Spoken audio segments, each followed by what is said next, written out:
In the late 19th century, the pastoral village of Bradworthy, Devon, nestled amid rolling hills and ancient hedgerows, was a place where life moved to the steady rhythm of the seasons, until a chilling presence began to stalk its lanes. Around 1880, whispers spread through the hamlet of a spectral creature known as the Headless Dog, a monstrous beast whose very appearance was said to herald misfortune. For those who glimpsed it, the sight was seared into memory, a harbinger of dread that left the village forever marked by its shadow.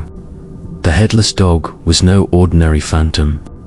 Witnesses described a creature unnaturally large, nearly the size of a calf. Its body cloaked in a coarse black coat that shimmered faintly under moonlight, as if woven from darkness itself. It moved with a swiftness that belied its bulk, its strides silent as death despite the crunch of gravel or the snap of twigs beneath its massive paws. Most terrifying of all was the absence where its head should have been, a void, an unnatural emptiness that seemed to swallow the light around it, leaving only the rhythmic motion of its muscled limbs as proof of its existence. The beast was seen most often on the outskirts of Bradworthy, along the lonely tracks that wound through the fields toward Alfredisworthy, or near the ancient stone cross at the hamlet's edge. The first recorded sightings came in the autumn of 1880, though some old-timers swore the creature had been whispered about since their grandfather's days. It began with a shepherd named Amos Redfern, who encountered the beast while tending his flock late one evening. The air had turned bitter, a fog rolling in from the moors. When Amos noticed his sheep huddling together, their bleats tinged with panic.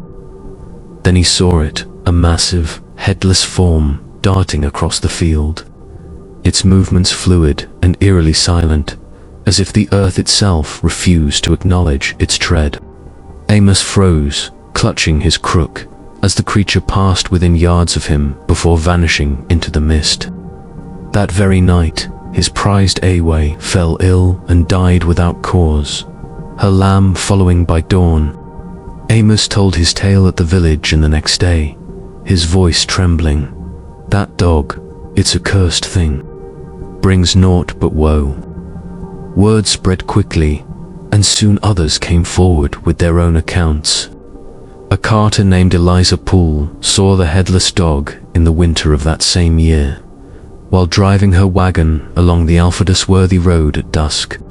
The creature appeared from a copse of gnarled oaks, loping alongside her cart with a speed that matched her horse's frantic gallop.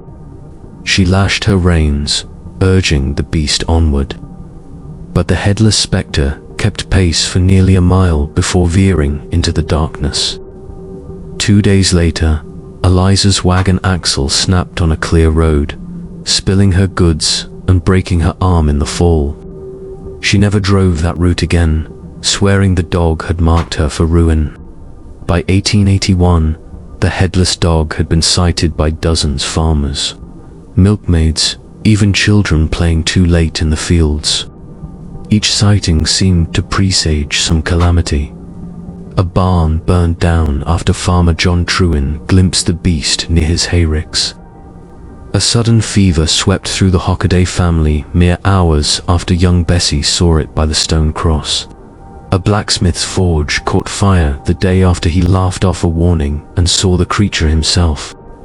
The pattern was undeniable, and fear took root in Bradworthy like a weed. Folk began to avoid the lanes after dark, locking their doors and setting out offerings of bread and milk at the edges of their fields, hoping to appease whatever spirit drove the headless hound. The village rector at the time, Reverend Thomas Varco, tried to quell the panic with sermons on reason and faith, but even he couldn't deny the weight of so many tales. In the spring of 1882, he blessed the fields where the creature was most often seen and led a procession through Bradworthy, cross held high, praying for protection. Yet the sightings continued, sporadic but persistent, as if the Headless Dog were a force beyond the reach of prayer. Some whispered it was the spirit of a medieval huntsman's hound, beheaded in retribution for its master's crimes and cursed to roam ever after. Others thought it tied to the land itself, a guardian of ancient grudges, its missing head a symbol of justice unfulfilled. One of the most harrowing encounters came in 1883, when a poacher named Ned Colwill crossed paths with the beast, while setting snares near the old mill. Ned, a man known for his steady nerve, had scoffed at the tales, till the headless dog emerged from the shadows, its massive frame blocking his path. It moved silently toward him, the void where its head should have been seeming to pulse with unseen malice. Ned dropped his snares and ran, but not before he felt a wave of despair wash over him, as if the creature's very presence leached the hope from his soul.